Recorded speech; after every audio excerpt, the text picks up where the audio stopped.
अंदर भारतीय जनता पार्टी अरविंद केजरीवाल के सरकार द्वारा किए जा रहे कामों को रोकने के लिए जो काम रोको अभियान चला रही है पिछले कई सालों से, भाजपा का काम रोको अभियान धीरे धीरे अब अपने चरम की तरफ अग्रसर हो रहा है। दिल्ली ही नहीं, पूरा देश जानता है, पूरे दुनिया के अंदर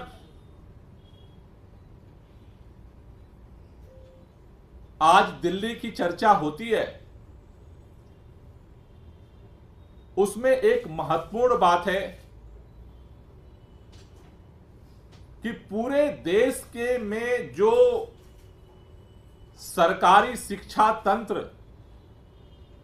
धीरे धीरे पूरी तरह से पैरालाइज होता जा रहा है। जब लोगों ने यह मान लिया था कि सरकारी स्कूल ठीक नहीं हो सकते, सरकारी स्कूलों में मजबूरी में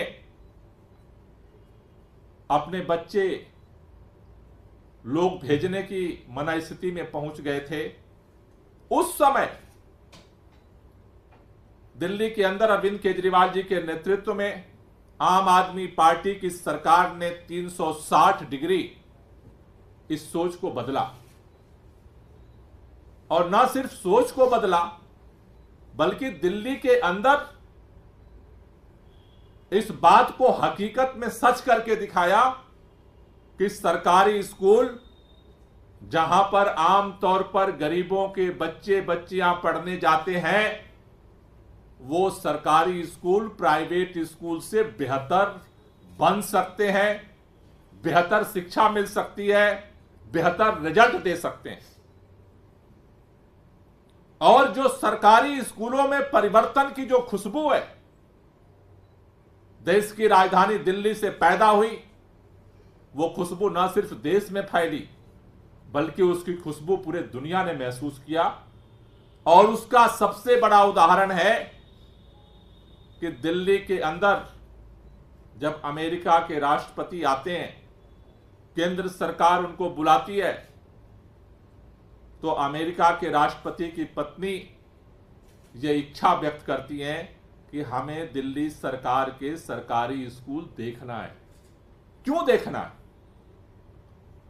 आज तक तो दुनिया के किसी भी राष्ट्राध्यक्ष और किसी भी विदेशी प्रतिनिधि ने आकर के भारत के किसी राज्य के शिक्षा व्यवस्था को देखने की, स्कूलों की देखने की तो इच्छा नहीं व्यक्त की, क्योंकि दिल्ली के अंदर पूरी दुनिया जिस सरकारी शिक्षा व्यवस्था के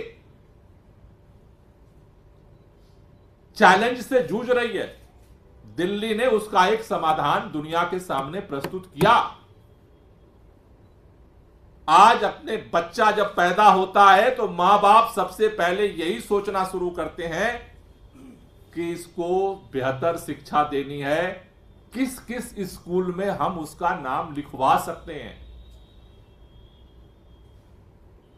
वो प्राइवेट स्कूलों के नाम होते हैं। लेकिन दिल्ली के अंदर आज सरकारी स्कूल के बच्चों ने 1 साल नहीं, 2 साल नहीं, निरंतर लगातार दिल्ली के प्राइवेट स्कूलों से ज्यादा नंबर लाने का रिकॉर्ड बनाया है। लेकिन आज भारतीय जनता पार्टी अपने काम रोको अभियान के तहत दिल्ली के अधिकारियों पर मानसिक दबाव बना करके, कंट्रोल करके इस पूरे शिक्षा व्यवस्था को तहस नहस करने के अभियान में लग गई है, जिसका सबसे बड़ा जीता जागता प्रमाण सामने आया है। बिना किसी तथ्य के, बिना किसी अवलोकन के, बिना किसी मार्किंग के, एक साथ दिल्ली के रातों रात 5000 टीचर्स को उठा करके दूसरे स्कूल में फेंक दिया गया।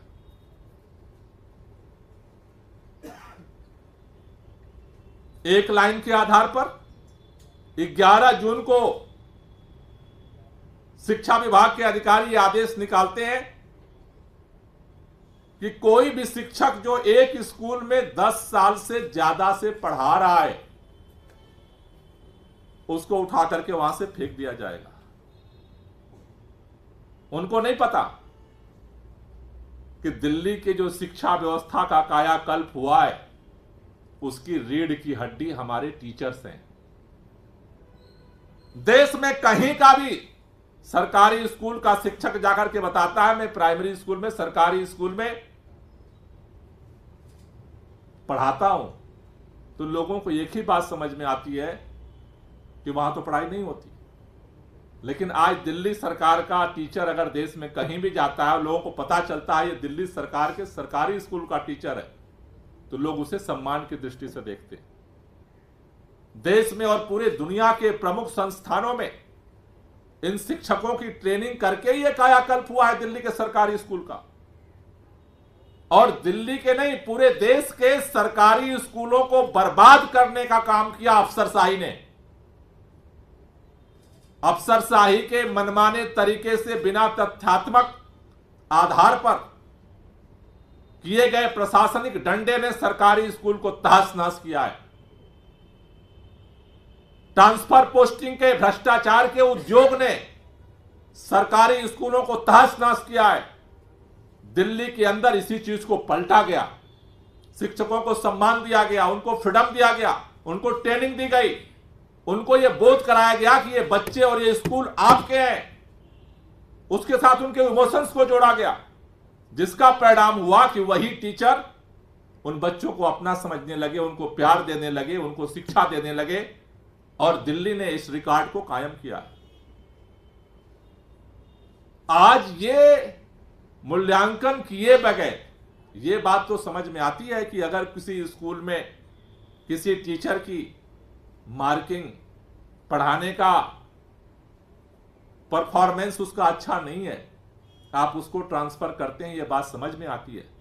लेकिन एक लाठी से एक रात में रातों रात 5000 शिक्षकों को उठा करके उन टीचरों के, वहां के बच्चों के साथ इमोशन जुड़े हुए हैं।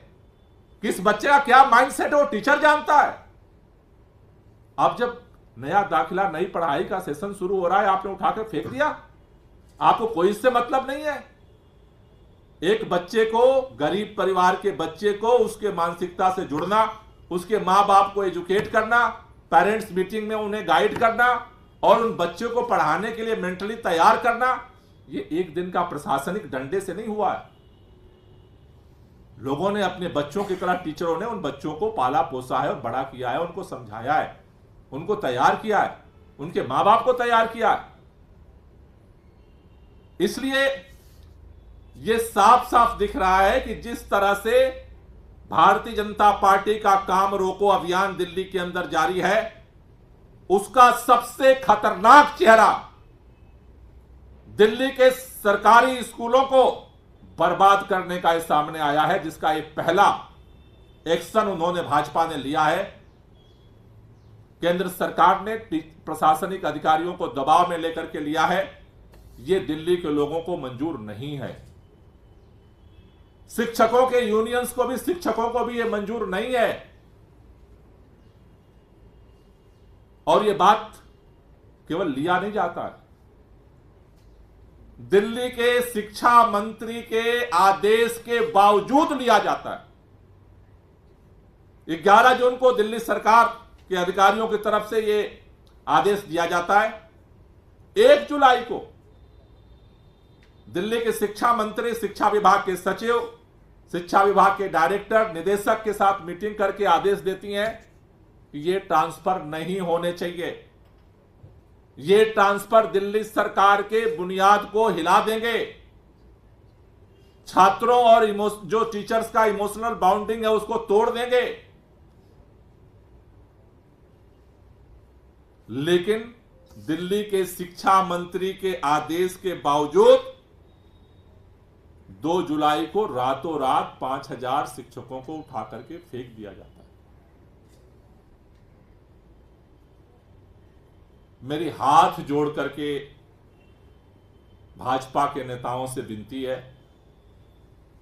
एलजी साहब से हमारी गुजारिश है कि आप भाजपा के काम रोको अभियान का हिस्सा बन करके दिल्ली के बच्चों के भविष्य पर लात मत मारिए। इस ट्रांसफर को तुरंत रोका जाए और जो चारों तरफ से आवाज उठ रही है ये ट्रांसफर पोस्टिंग भ्रष्टाचार के लिए किया गया है, इसका सिर्फ और सिर्फ एक मकसद है। ट्रांसफर पोस्टिंग का उद्योग इसलिए शुरू किया गया है कि इसमें पैसा खाया जा सके। इसको तुरंत रोका जाए और इस पर तुरंत जांच बिठाई जाए। जो भी इसके लिए दोषी हैं उनके ऊपर कार्रवाई किया जाए। ये निवेदन आम आदमी पार्टी का केवल नहीं है, ये दिल्ली के केवल शिक्षकों का नहीं है, ये दिल्ली के उन हजारों हजार बच्चों और उनके परिवारों का है। प्लीज, सब कुछ आप रोक रहे हो, कम से कम बच्चों के भविष्य को तो मत रोको। बहुत मुश्किल से यह काम दिल्ली ने हासिल किया है, बहुत मुश्किल से हासिल किया है। प्लीज, देश के इन बच्चों के भविष्य के साथ आप खिलवाड़ न करें। इसको तुरंत एलजी साहब हस्तक्षेप करके इसको रोकें और जो भ्रष्टाचार का आरोप लग रहे हैं इसकी तुरंत निष्पक्ष जांच किया जाए और जो भी आरोपी हैं उनके खिलाफ सख्त कार्रवाई किया जाए। कम से कम ये कलंक भाजपा अपने सर पर न ले कि कामों को रोकते रोकते इतना चस्का लग गया है कि अब बच्चों के भविष्य को भी दांव पर लगाएगी। मेरी हाथ जोड़ करके विनती है, इस काम रोको अभियान को कम से कम बच्चों से दूर रखिए। धन्यवाद।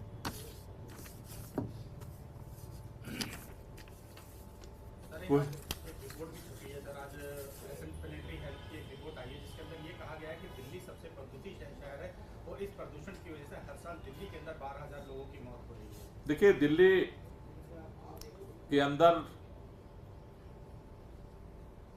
प्रदूषण को लेकर के ये बार बार वैज्ञानिक तथ्य सामने आए हैं कि दिल्ली में जो प्रदूषण है उसमें 31%, 32% दिल्ली के लोगों का कंट्रीब्यूशन है। 69%, 68% दिल्ली की प्रदूषण की मार चारों तरफ से झेलनी पड़ती है। यह बात सच है कि दिल्ली प्रदूषण से सबसे ज्यादा प्रभावित होता है, लेकिन यह भी बात सच है कि दिल्ली अकेला राज्य है जो प्रदूषण के खिलाफ सबसे ज्यादा सक्रिय रूप से काम कर रहा है और उसका हमें परिणाम भी मिल रहा है कि पिछले सालों की तुलना में दिल्ली के अंदर 30% से ज्यादा प्रदूषण का स्तर घटा है। चाहे दिल्ली के अंदर अगर आप देखें पूरे एनसीआर में और दिल्ली को अगर आप देखें तो दिल्ली अकेला राज्य है जहां सबसे ज्यादा सीएनजी बसें पहले भी थीं, लेकिन आज इलेक्ट्रिक बसों की संख्या सबसे ज्यादा अगर कहीं है तो दिल्ली के अंदर, जिससे हम व्हीकल पोल्यूशन को कम करने के लिए काम कर रहे हैं। ये भी पॉलिसी अगर किसी सरकार के पास है, दिल्ली सरकार के पास है, जिससे हम प्राइवेट वाहनों को भी प्रमोट कर रहे हैं। दिल्ली के अंदर हमारी सरकार जब बनी तो दिल्ली का जो ग्रीन क्षेत्र था 20% था, आज 23% से ज्यादा हमने उसे पहुंचाया है, जिससे कि प्रदूषण के स्तर को कम किया जा सके। दिल्ली के अंदर जागरूकता अभियान हम लगातार चला रहे हैं। तो मेरा मानना है कि यह बात ठीक है कि चैलेंज हमारे सामने है, लेकिन हमें इस बात की भी खुशी है कि दिल्ली के लोग जितनी जागरूकता से प्रदूषण को कम करने के लिए काम कर रहे हैं, हमारी लड़ाई भी उतनी मजबूती से जारी है। हमारी कोशिश यही है कि आगामी दिनों में और हम सब मिलकर के इस प्रदूषण के स्तर को कम करें और उसके लिए ग्रीन बेल्ट को बढ़ाने के महाअभियान को 11 तारीख से हम लोग शुरू कर रहे हैं। इस साल 64 लाख और हम पौधे लगाने जा रहे हैं। तो दो हमारे पास हथियार हैं, एक है ग्रीन बेल्ट को बढ़ाना और दूसरा है व्हीकल पोल्यूशन को कम करना। इन दोनों पे युद्ध स्तर पे सरकार काम कर रही है और इसे हम आगे और काम करेंगे। जो दिल्ली के अंदर पोल्यूशन है उसके साथ साथ जो एनसीआर का पोल्यूशन है उसमें जरूर हमारी केंद्र सरकार से गुजारिश है। वो हर बार मैं देखता हूं कि भाजपा की सरकार चुप्पी साध के बैठ जाती है मुझे लगता है कि ये ऐसा मुद्दा है जिसमें सबको सक्रिय तौर पर काम करने की जरूरत है और उस सक्रियता का मुझे लगता है कि और सकारात्मक परिणाम आगे मिलेगा। Thank you.